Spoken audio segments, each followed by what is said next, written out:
Hey, what's going on? Welcome to Research 1 class. This is part 3 of our 23-part end of year project.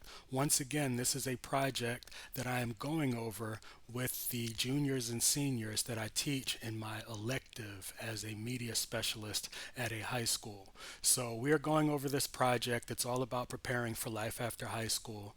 And part 3, section 3, covers car insurance or auto insurance. So, part of what I ask my students to do, and this is also for the benefit of any high school graduates or young adults or whoever is navigating young adulthood specifically, is how are you going to insure your vehicle if you have one?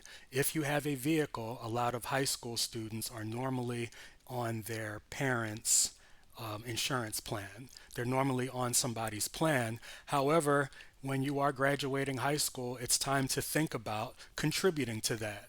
Now, maybe you're fortunate enough that your parent or guardian will not ask you to contribute anything towards the car insurance. However, I'll tell you what, as the father of a 22-year-old son who was in high school, maybe 5 years ago, basically, I can tell you that the best contribution you can make is to not have any claims. So, as a side note, please drive safely. Please don't get tickets. Please don't have any accidents to cause that car insurance premium to go up, to be more expensive. So, that's the first thing you can do. If you have a driver's license, if you have a permit, whatever it may be, please be a safe driver. That's the first thing you can do to contribute. Even if you're not contributing money towards the car insurance premium, you can do your part to not make it any more expensive than it already is by virtue of having you as a young person on it.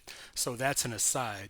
But we're going to talk about whether or not you're going to get full coverage for your vehicle. If you do have to contribute towards it, you may need to have full coverage if you're driving a vehicle that's being financed. Or if you own the vehicle outright, then you may have liability insurance. Ultimately, you're going to want to inquire about that. And again, this platform is devoted towards those who are 16 to 24 years old primarily, that being young adults, but it could apply to anyone.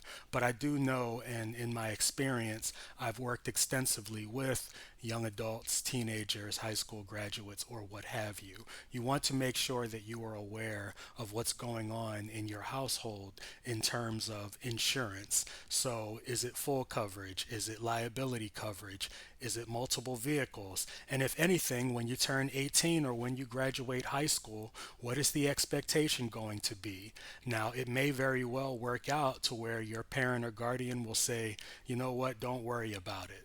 All you have to do is just don't add to the premium by driving unsafely. Make sure you don't get any tickets or accidents or what have you. However, you do want to make sure you're aware in case they're going to ask you to contribute to it. Now, the amounts may vary, that also depends on where you live, but please just be mindful of that. And again, if nothing else, if you don't contribute anything financially, you can contribute through your behaviors. You can contribute by being a safe driver because if you don't know yet, it's already more expensive just by virtue of adding you onto the policy as a young person. So, with that in mind, please limit the addition to the bill, if you know what I mean. Please just make sure you drive safely. Make sure you don't add an undue burden to your parent or guardian or to yourself if you're having to pay for your own insurance.